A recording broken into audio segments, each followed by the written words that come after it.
Oke, selamat pagi. Assalamualaikum warahmatullahi wabarakatuh. Kita ketemu lagi di mata kuliah teori pemrograman 1. Hari ini materi kita sampai di array. Jadi kemarin kalau misalnya ada yang problemnya itu butuh banyak variabel dan variabelnya tipenya sama, kemudian bingung cara nyimpennya, kalian bisa pakai array. Contoh penggunaan konsep array itu gimana sih? Jadi semisal kita itu pengen nyimpen angka gitu ya, angka yang berupa sequence atau daftar, list atau daftar gitu. Misalnya kita diminta untuk menyimpan 5 angka ganjil. Ini nyimpen ya, bukan nyetak. Kalau nyetak kan tinggal cout gitu, tapi kalau misalnya nyimpen gitu, nyimpen angka ganjil 1, 3, 5, 7, 9. Kalau kita disuruh nyetak doang kan enak ya, kita tinggal for integer i sama dengan 0, i kurang dari berapa ini? Kurang dari 4, kemudian i plus plus gitu, i kurang dari 5, gitu, i plus plus, kemudian kita tinggal cout gitu, tinggal cout.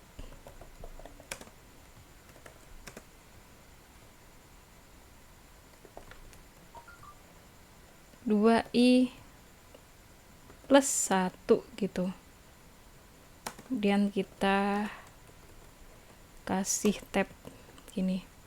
Nah, kalau kayak gini doang kan namanya nyetak.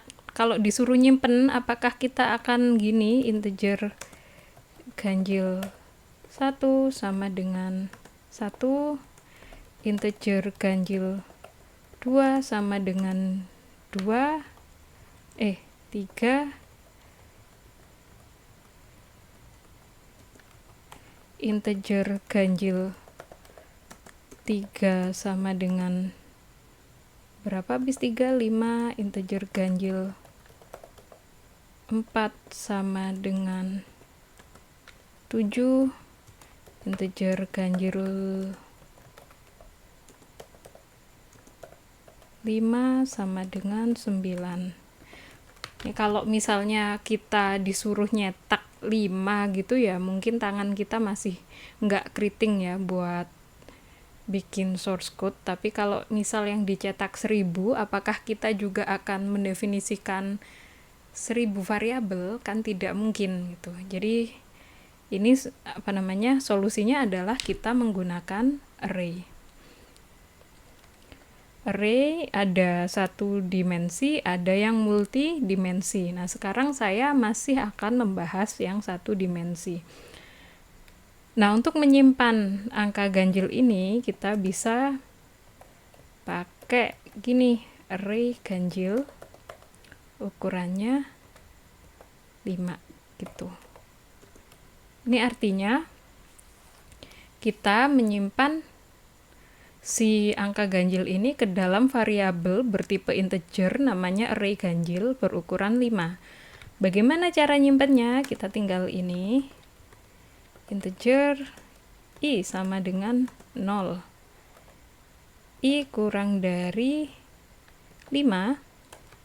Array kalau dalam C++ itu indeksnya mulai dari 0 ya, kalau di MATLAB indeksnya mulai dari 1. Kalau di Java indeksnya juga mulai dari 0.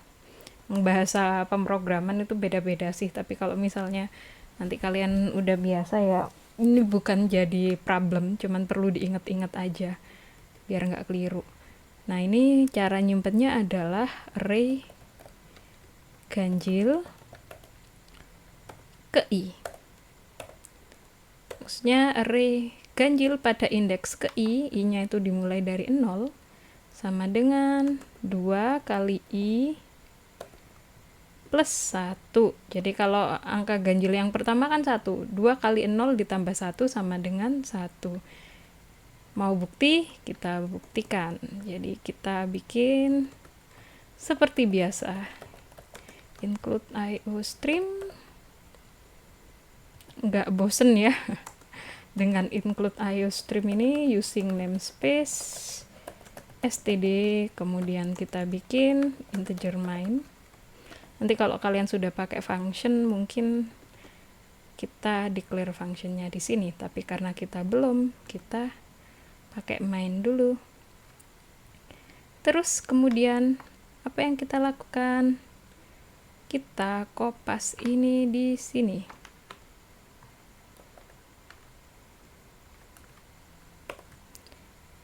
Nah, ini kalau di run apakah jalan?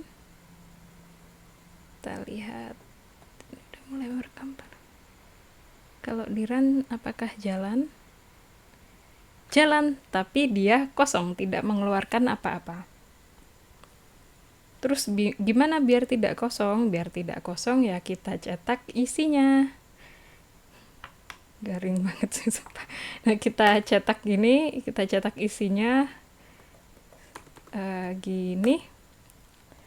Nah, ini si outnya kita ganti. Kalau ini tadi kan si outnya 2 kali 1 kali i plus 1 ya. Ini si outnya kita ganti array ganjil ke i. Apakah isinya akan 1 sampai 9? Kita run dulu, kita buktikan.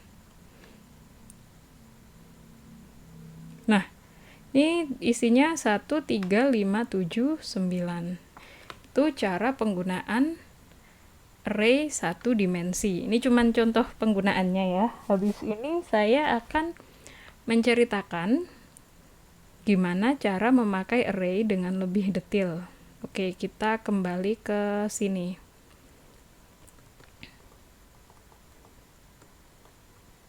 Jadi, apa yang harus kalian pelajari dari sebuah array kalau kalian itu belajar bahasa pemrograman?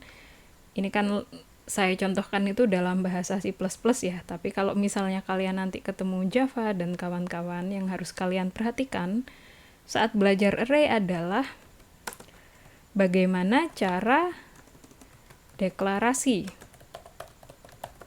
Kemudian bagaimana cara mengisi array pada indeks tertentu. Kemudian bagaimana mengakses isinya. Cara mengakses itu maksudnya cara melihat isinya. Kayak ini tadi, ini kan kita mencetak isinya array ganjil pada indeks ke i. Kita langsung mulai dulu dengan cara deklarasi. Ini cara deklarasi array. Ini namanya deklarasi. Deklarasi alias mendaftarkan nama variabel dan ukurannya. Jadi kalian perlu memperhatikan ini tipe datanya apa, nama variabelnya apa, ukurannya berapa. Kalau yang saya contohkan kan integer. Nah, sementara variabel yang kalian kenal kan ada banyak. Ada double, ada apalagi ada long, ada float. Ini semua bisa dibikin array. Apakah bisa dalam satu array itu tipe datanya campur? Maksudnya integer dicampur float? Nggak bisa. Array itu dipakai buat tipe data yang sejenis. Nah, ini kan tadi tipe datanya ya, integer, kemudian array ganjil, ini nama variabelnya, bisa kalian ganti dengan nama lain, yang penting kalian paham dengan kode kalian, dan orang lain juga paham dengan kodenya kalian. Kemudian, apalagi? Ini 5 ini ukuran variabelnya, ukuran array-nya. Perlu diingat indeksnya array itu mulai dari 0 sampai ke n-1, n itu ukuran array-nya. Jadi kalau ukuran array-nya ada 5, berarti indeksnya mulai dari 0, 1, 2, 3, 4. Kalau misalnya ukurannya 10, berarti indeksnya itu 0 sampai 9. Yang kita praktekin tadi, itu kalau di angka ganjil tadi ya, yang kita praktekin ini tadi, itu pada indeks ke 0 dia isinya angka 1. Pada indeks ke 1 dia isi angka 3. Pada indeks kedua dia isi angka 5. Indeks ketiga dia berisi angka 7. Indeks keempat dia berisi angka 9. Itu ya, jadi indeks-indeksnya array itu seperti itu. Setelah deklarasi, kita harus apa? Kita bisa mengisi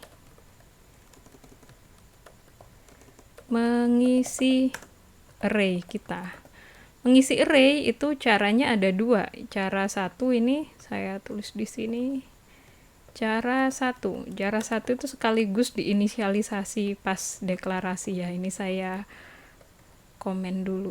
Oh enggak sih, enggak usah dikomen. Ini saya cut dulu di sini. Jadi saya kalau cara satu saya ngedeclare ini. Saya punya array ganjil. Ukurannya 5, mau saya isi angka ganjil dari 1 sampai 9. Kalian bisa ngisi kayak gini, 1, 3, 5, 7, 9. Nah, ini. Kalau misalnya kita ngisi lebih dari indeks, maka dia merah, nggak mau. Jadi kayak gini. Apakah ini akan berhasil? Ya, kita bisa membuktikan dengan mencetak isinya. I sama dengan 0, I kurang dari berapa ukurannya? 5, kemudian I plus plus. Ini kemudian kita cout array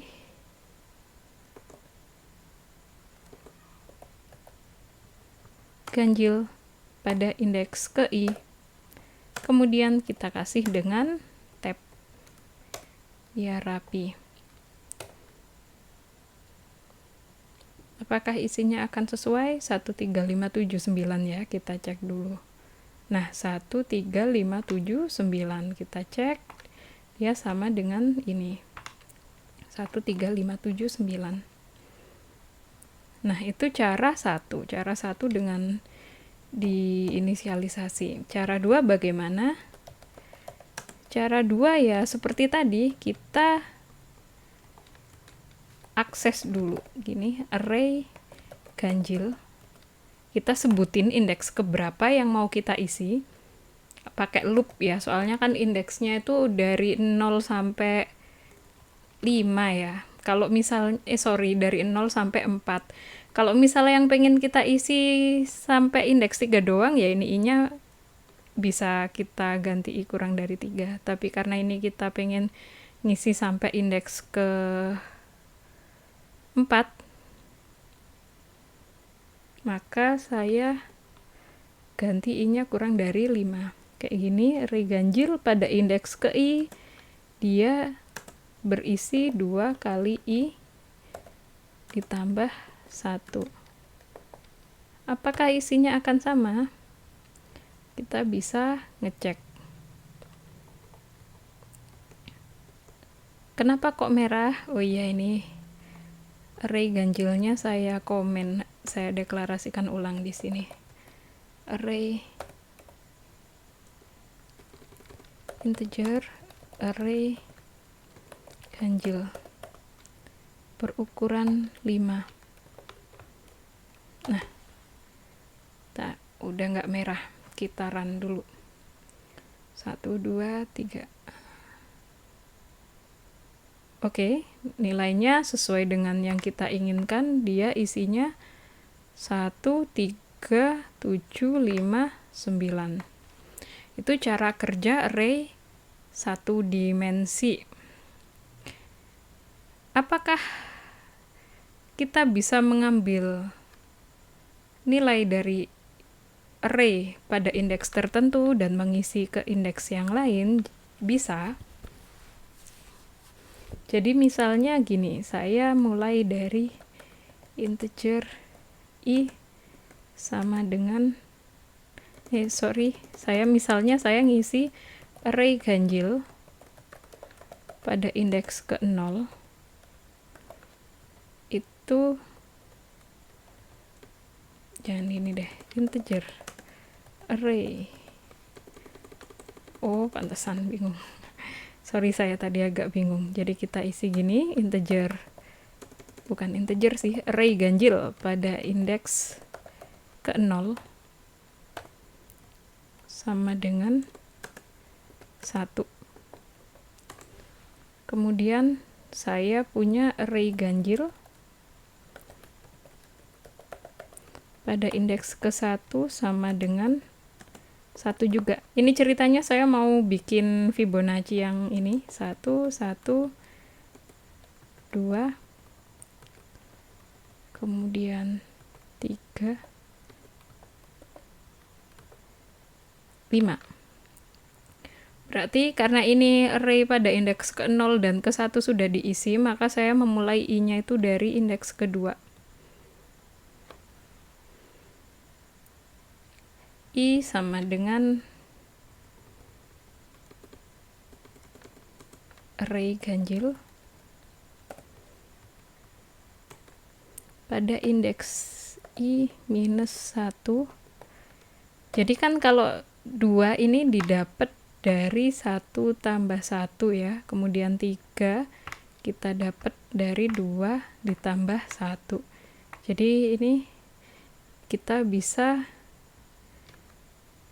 kayak gini, array i minus array ganjil pada indeks ke i sama dengan array ganjil pada indeks ke i minus 1 ditambah array ganjil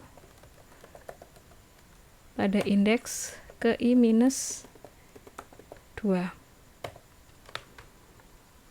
Gitu.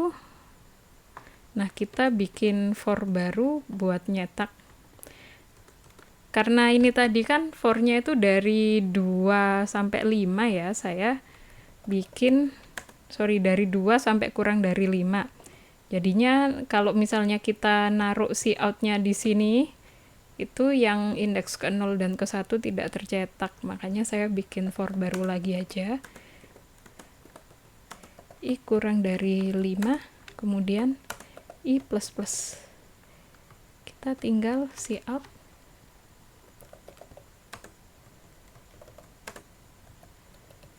Array ganjil pada indeks ke i, kemudian kita kasih tab seperti biasa. Sekarang coba kita run dulu, apakah hasilnya. Nah, 1, 1, 2, 3, 5 kayak gitu ya. Jadi ini bisa dibikin kayak gini. Oke, dapat clue ya. Nanti soal praktikumnya juga akan seperti itu. Tapi kalau di soal praktikum kita pakai array 2 dimensi. Sekian dari saya. Kita move ke video berikutnya tentang array 2 dimensi.